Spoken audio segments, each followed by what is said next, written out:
So hi and welcome back to Living the Small Business Life, which is our podcast. I'm Laura, this is Ben and Ben, and I thought we would open this time, guys. Shall we just say a bit about what we've been up to since the last podcast? But also our podcast has actually gone live since we recorded last time. So maybe some initial thoughts about being podcast superstars. I didn't like watching myself for a start. That was incredibly difficult. When I was sat at home and the wife was watching it, it was incredibly difficult to watch yourself on the TV. So, yeah, that was a starting point. But I've had quite a good few feedbacks from people that I've not spoken to for a number of years that have made contact, said they enjoyed it, liked the content. So, yeah, long may it continue. Yeah. Yeah, I've had some really good feedback as well. My kids think I'm famous now as well. They've seen me on the telly. But yeah, friends and family have been really supportive, and had lots of good feedback on LinkedIn as well. So it's been really nice to see how it's gone down. Yeah, I think it's a really good topic. Like, I've had other things that have launched in the last couple of weeks, and I think it just mixes in really well in terms of us being able to kind of talk about our businesses and actually, like, exactly what we said in the first episode, like the reality of running a small business. I think we're all finding that really resonates with people, which has been really nice. Massively so. I think that's the biggest thing that I got back was the fact that it's not just someone talking about the success stories, it's the pains and stresses that come along with running a small business. And even when you're successful, to a degree, you have pains and stresses. So the monetary element really is just a byproduct of running a small business. So yeah, most of the feedback I've had has been positive. And like I said, I've had a lot of people that have contacted me that I haven't spoken to in years that I've worked with previously that have said, wow, I really enjoyed it. And it's nice actually for someone to come out and start speaking. And that's quite risky as well because, as a business, you want to portray success and excellence in everything you do. And you're basically opening up your heart. It's like opening up to your wife or your girlfriend or your boyfriend, whichever it may be. Bit vulnerable. Yeah, you're feeling a little bit vulnerable, but I think it's good to talk about these things, so long may it continue. So this time round, we're going to have a chat about strategies for growth and expansion in small business. So, or as Ben just said, lack of. So we wanted to discuss the different approaches to kind of scaling a small business. And I think, that's applicable at so many different stages. So maybe to start off with, like, when did you first kind of feel, I don't know, like growing pains in your business? Or maybe if we sort of start at that kind of entry level. Do you want to go first, Ben? Yeah, I'll go first. I think you've always got growing pains. We felt them immediately because when you're starting out, you've got some ideas, you've got some concepts, but then you have to, make things happen. And we didn't have a firm business plan in place or anything like that. We just sort of evolved into running a business, and it came around very, very quickly. So immediate challenges were, things like contracts. We don't have those in place for our clients. We didn't have a finance system. So you're always sort of fighting fires. And I think that's where you find where somebody that's running a new business, there's so much work to do at the beginning, and it's really hard to know where to start. So, we were working long hours, just, trying to service customers during the daytime and win new business. But then you've got to do your payroll or administrative stuff in the evenings. So that's where it's really, really hard work at the beginning, just trying to fit everything in. And, I remember working at the weekends as well, still do sometimes. And it's just, I think you've just got to put all these things down on paper and how urgent are they, how important are they, and sort of run through them and prioritize them. Because I think I also got bogged down in the beginning of I was trying to do too much, and then you're dipping into little bits of everything here and there, and then you're spinning so many plates you sort of don't really achieve anything. So that's what I do now. I write lots of to-do lists, and I just look at it every day and I'm like, right, I've got to get this done today. I've got to get this done today. That actually isn't that important, or some things drop off the list completely and then new things come onto the list. But yeah, I think in terms of growing, I think it was just initially it's just about getting money in and sales, which I know we've talked about in one of the previous episodes. And until you start getting money come in, that can give you a level of comfort to start looking at other areas that you need to work on within the business. such as, recruitment, marketing strategies and things like that. But if you're trying to do it all at the beginning, it just becomes all consuming. And I've found that I was a bit counterproductive at the beginning of starting up my business, just because there was so much to do and I was trying to do it all at the same time, and you just can't, because you don't have a massive team around you either, right? So there was myself and my business partner, and we divvied tasks up between us, and some I was maybe a bit quicker at doing things than maybe he was, but he was maybe a bit more thorough at doing things than I was, and we complemented each other quite well. But I think it's really just about trying to take a bit of a step back and look at the tasks that you've got to do, and what you're trying to achieve, and then prioritize those tasks and just chip away at them. I know a lot of people say, I can multitask and I can spin lots of plates all the time. The reality is you can actually only do one thing at a time. So you feel like you can do this and then move on to that and move on to this, and you're flicking at that, but you are just doing one thing at a time. It's just how you move between those tasks. And I was always somebody that started something but never really finished it, whereas now I try and finish things before I move on to the next thing. So yeah, definitely. And I think there's also, when it comes to growth, I think one of the things, certainly for me being managing director at Move Digital, it's kind of like we are looking to have a period of growth now.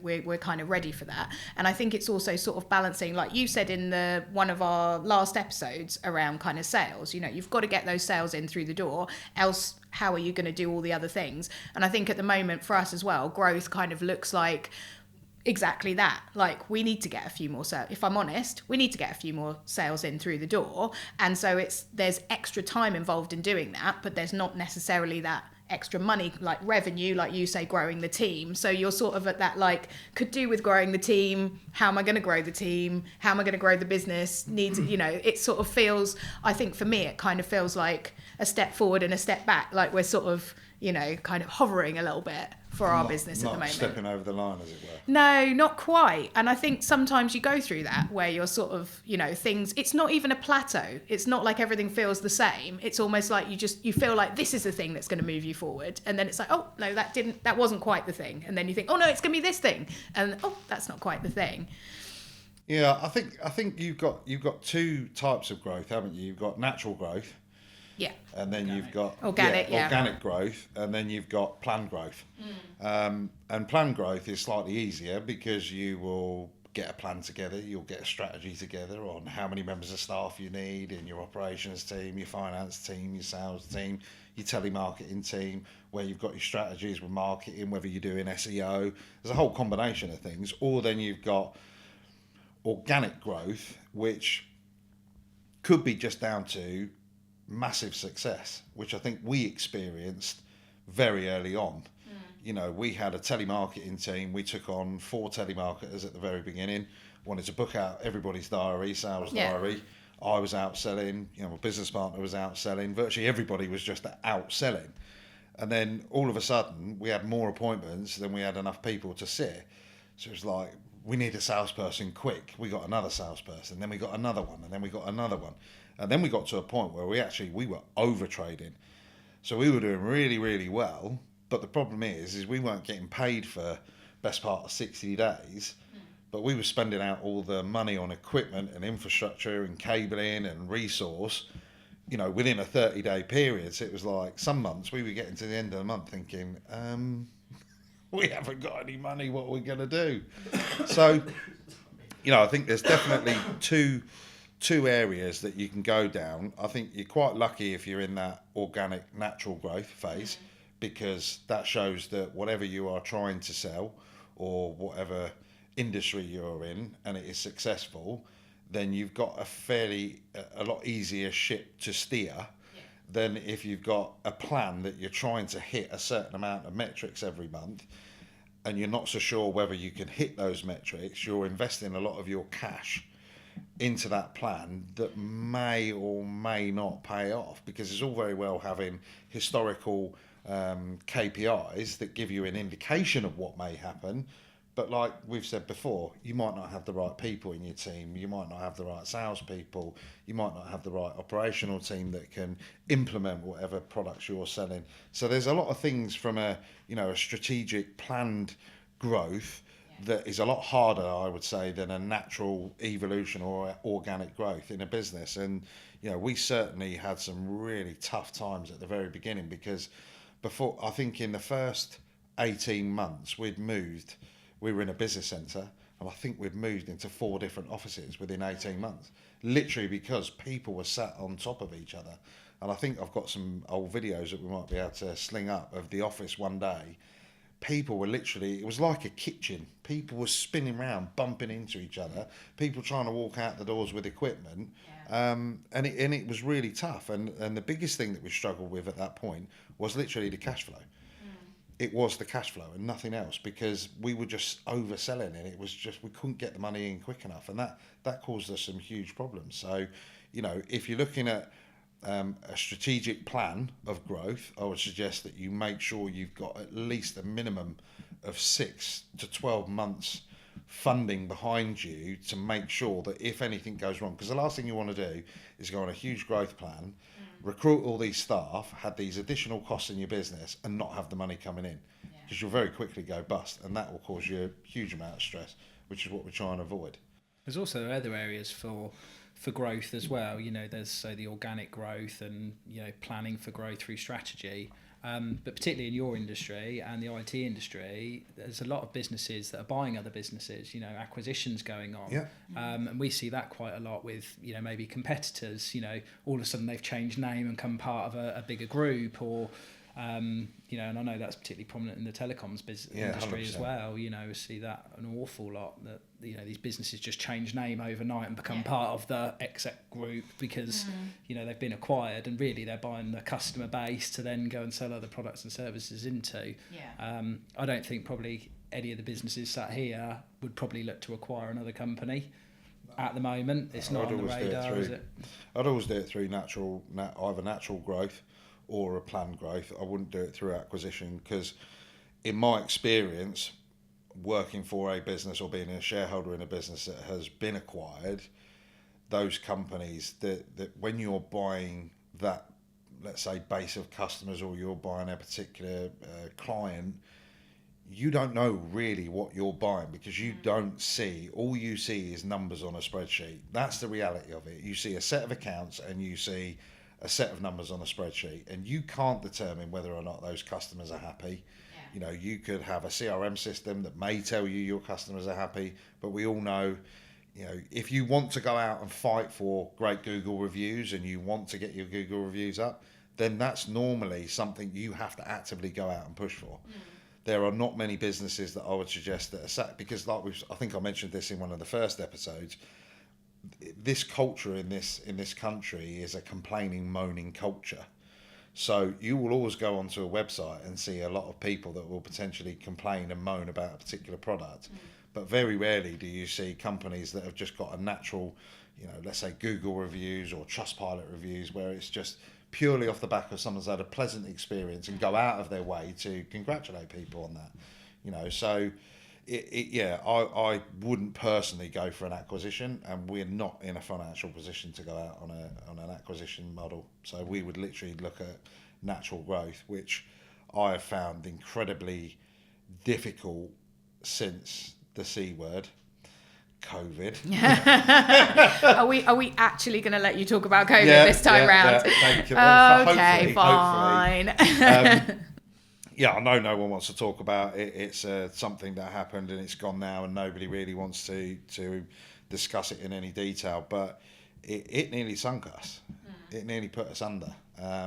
It was horrible. It was a horrible, horrible time for us, and we were absolutely booming. The first 3 years of our trading business, we were absolutely booming. Yes, we had some trials and tribulations.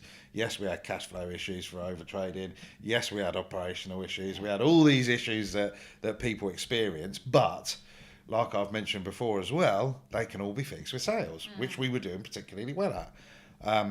Since COVID, it has just been an uphill struggle. I think there have been so many things that have come along off the back of COVID, which has affected businesses making decisions and also spending money, which has reduced the growth speed that we had in the first 3 years than we've had, in the last 2 years at least. It's been really tough out there. We started the business in July 2019. And we took this office space actually on the 1st of January 2020. So we were going through a period of growth. We booked new just customers. When you wanted it to. Yeah, and we were like, we'll take this office space because we're planning to bring in more staff, and obviously we need a real base because we were renting office space off of Ben actually. And then come March 2020, we were in here for literally 2.5-3 months. And then COVID started kicking off, and then I can't remember the exact date, March the 27th, something like that. Went into lockdown, and we weren't in here for a year, so we were paying for an office space. 6 days away, roughly. Yeah. But we were in here for 3 and a bit months, and then all of a sudden we weren't in here for a year, and that really put a massive dent in our growth plans because we ended up putting 2 of the guys on furlough because we didn't have enough work. And we just had to ride that out. But funnily enough, the fact that we took this office space actually meant that we qualified for the Small Business Rates Relief Grant at the time, which was a massive help for us. And if we hadn't have taken this office, we would have never have got that grant because you had to have an office space to do that. So we really got through the first 6 months of COVID off the back of a grant, that we got because we had this place, but we weren't even in here really. We were in here for like 3 and a bit months, and then we weren't in here for a year. It's crazy. So, but that had a massive impact on our growth plans. And we did okay originally being an IT service provider. There were laptop sales, people working from home. We need to work remotely. We need to be able to, access our server over a VPN and all that sort of stuff. So we had a lot of work initially to set that up, but then it just dropped off the face of a cliff. And you couldn't get laptops for a start. Well, we couldn't. Yeah, I mean they were in that high demand that a supplier would get them in, and they'd all be gone the next day because everyone needed laptops. Kids needed laptops to do school from home. Everyone in businesses needed laptops to work from home, and you couldn't get hold of them. And if you could, they were like double the price. Yeah. And then no one wanted to spend the money because they were so worried about money and cash that they didn't buy them. So yeah, it was a really strange period.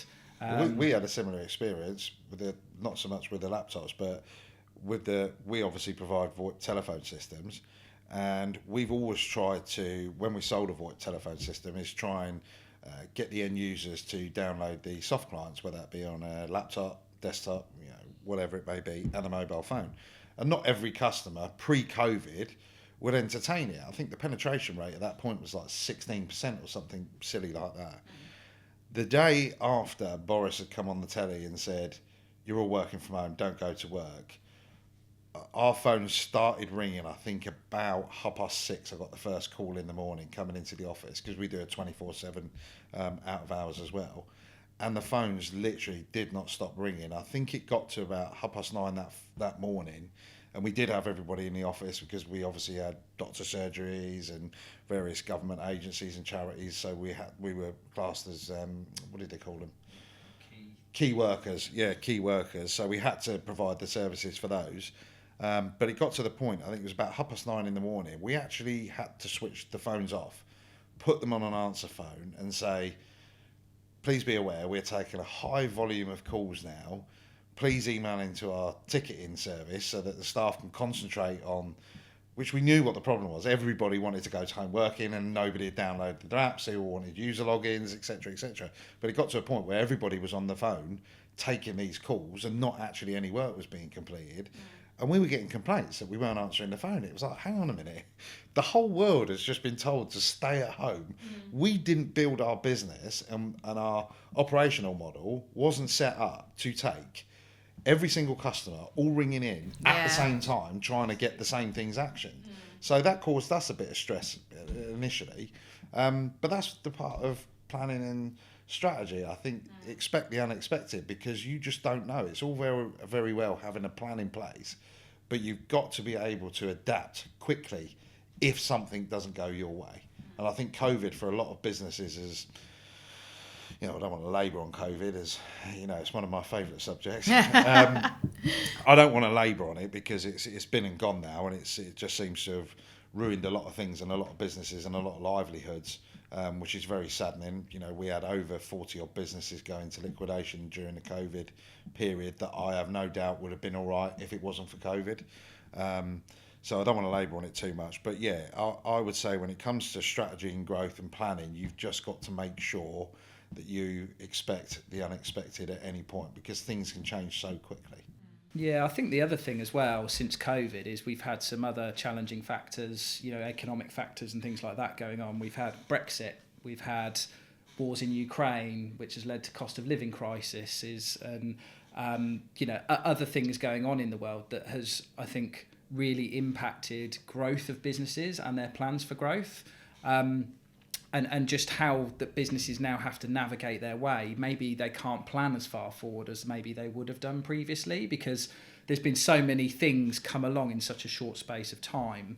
I was speaking to an electrical contractor that is a client of ours the other day, and you know, they put in electrical fuse boards and things like that in schools. And they used to, if they had an issue, they could order a new fuse board that was manufactured in Germany, and it would come over on a plane, DHL plane overnight, into the UK the next day, and they'd literally pick that up and go and fit it. Now that has to go through customs, sit there for 6 weeks, and I think businesses have had so many challenges like that because of, you know, political things happening, customs.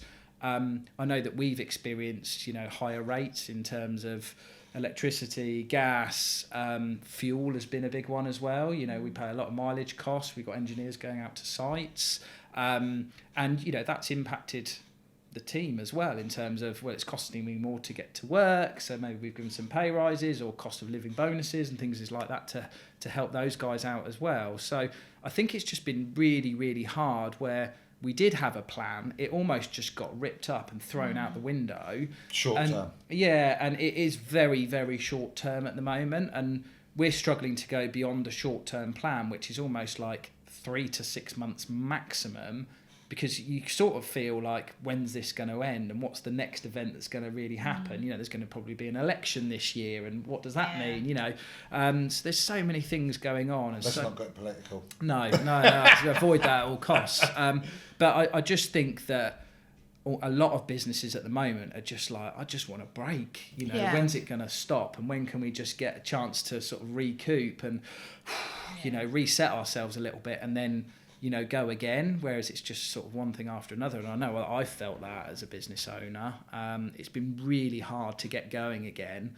And I think maybe you often wonder, will you get back to what it was like pre-COVID almost, you know, with, you say the success that you were having, and, you know, honestly, you couldn't fulfill orders quick enough because you were selling so well, to almost like it's a struggle now, and that confidence is constantly getting battered. That's isn't the key it? word. You know, that's the key word. And I think also to zoom out on that, because, you know, we were literally podcast reality, had a break, and we were talking about the, you know, the subject of this particular podcast. And I think one of the things that all of us were kind of reflecting on is, from what we've said, you know, if I was listening to this podcast and I wanted some tips about growth and expansion, have we actually given those? So I think to zoom out from that as well, I think all of the things that we've just discussed that are impacting on the growth of small businesses comes down to, are there any tips? Like, is there any actionable things? Because exactly what you said, Ben, you know, if you have a plan, you've had funding behind that plan, but we've just discussed reasons why you might not have as much money in the bank as a small business at the moment.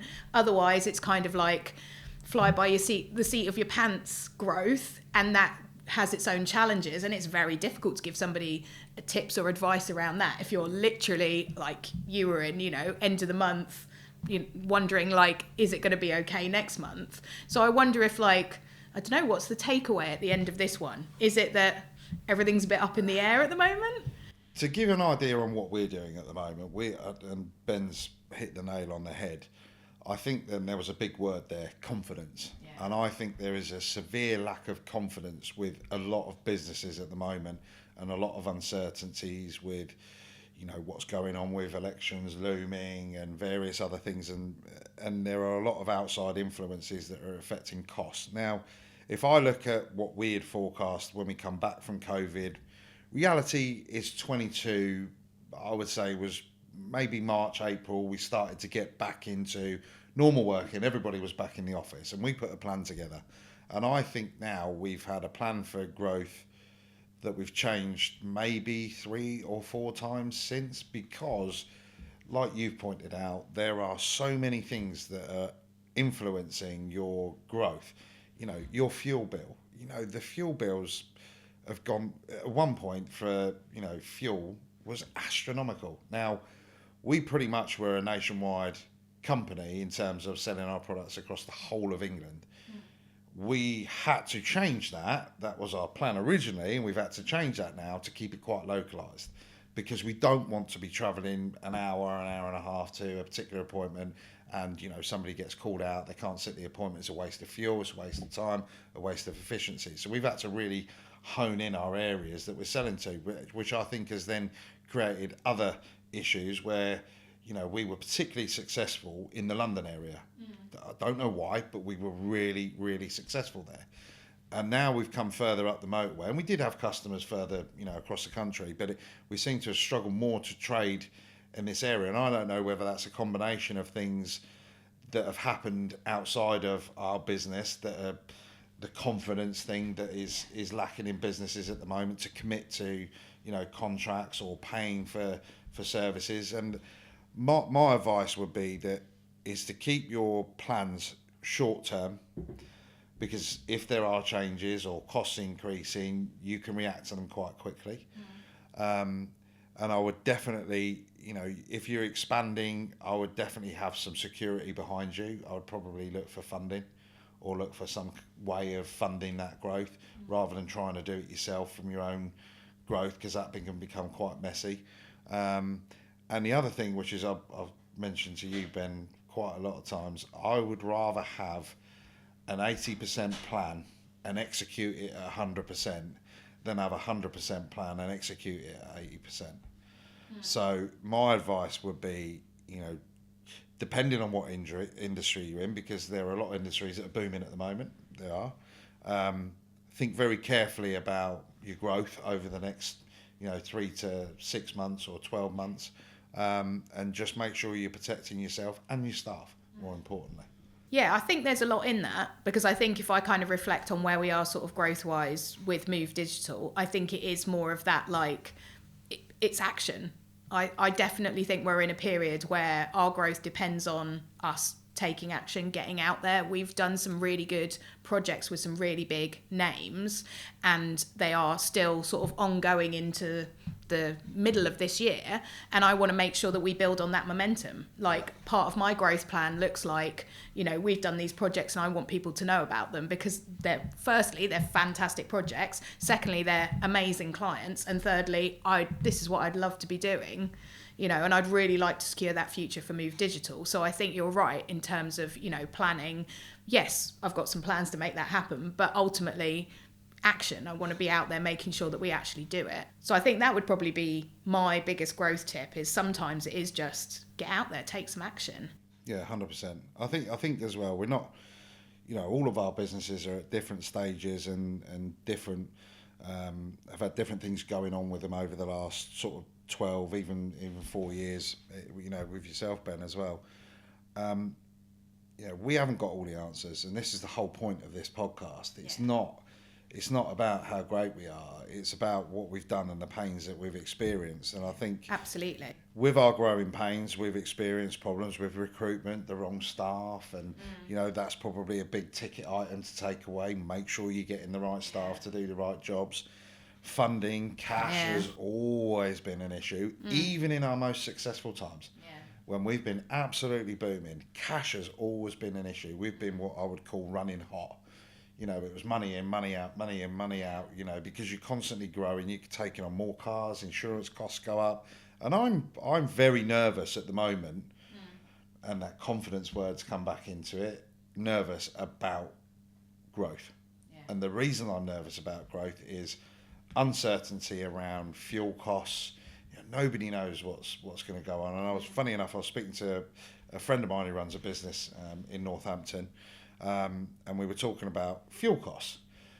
We had the conversation, I think, when the fuel was up at 184, I think it was, for unleaded. And I said to him at the time, don't worry, it's going to come down, it will come down. And the first words he said to me were, when have you ever seen fuel go up and then come back down to what it was pre it going up? Yeah. And he's right. About a year on, we've had this conversation. He said, I told you. And fuel's still what now? 146 a litre for unleaded? You know, I think pre-COVID, what were we at pre-COVID? 120s? Well, it was under £1 in COVID, but that's because no one was going anywhere and you couldn't store it. So, yeah. Ben, what about you? Any kind of final thoughts, tips? Yeah, I just think keep the plan short term. In fact, we did a sort of planning and strategy day in January, and I think we talked about that in a previous episode. We had some operational targets that we wanted to achieve, as well as some sales targets. Since actually having that planning day, we've lost a member of the sales team. So of course that's had a massive impact on, you know, hitting those targets in that plan. Expect the unexpected. Yeah, expect the unexpected. And so we've got to reevaluate again. So we're not going to quite hit those targets. And that's fine, because we've got reasons why, and we're now trying to recruit to fill that position again. But again, that's proving challenging with recruitment at the moment. So, you know, I think just plan short term, three to 6 months, and I think, like Ben said, you've got to be prepared to change it and you know, not rip it up, but you know, just if something comes along or a new opportunity comes along or an outside influence happens that maybe impacts you in terms of commercials or whatever it might be, you've got to be able to change quite quickly. And I think if you're building a 6, 12, 24, 36 month plan, I think that's going to look very different very quickly anyway. In 6 months, that 36 month plan would, you know. No, absolutely. So, Okay, cool. No. And just one last point on that. Just talk to other people in your industries. Because the one thing that's come out of this podcast that I've found over the last 3 episodes that we've done, I've had 4 people from 4 telecoms companies contact me and speak to me about their businesses and the pains and trials and tribulations that they've suffered off the back of these podcasts. Yeah. I would never have dreamed of picking up the phone to these guys, not because I didn't like them or had any issues with them, because I don't at all, but it suddenly dawned on me after I got these messages, one through LinkedIn, a couple on WhatsApp and so on and so forth. I thought, wow. And it went back to the old BT advert. It's good to talk. Yeah, no, absolutely. I think that's good advice to end on, definitely. So thank you for joining us for this episode. And remember, like and subscribe if you want to find out about our next episode first.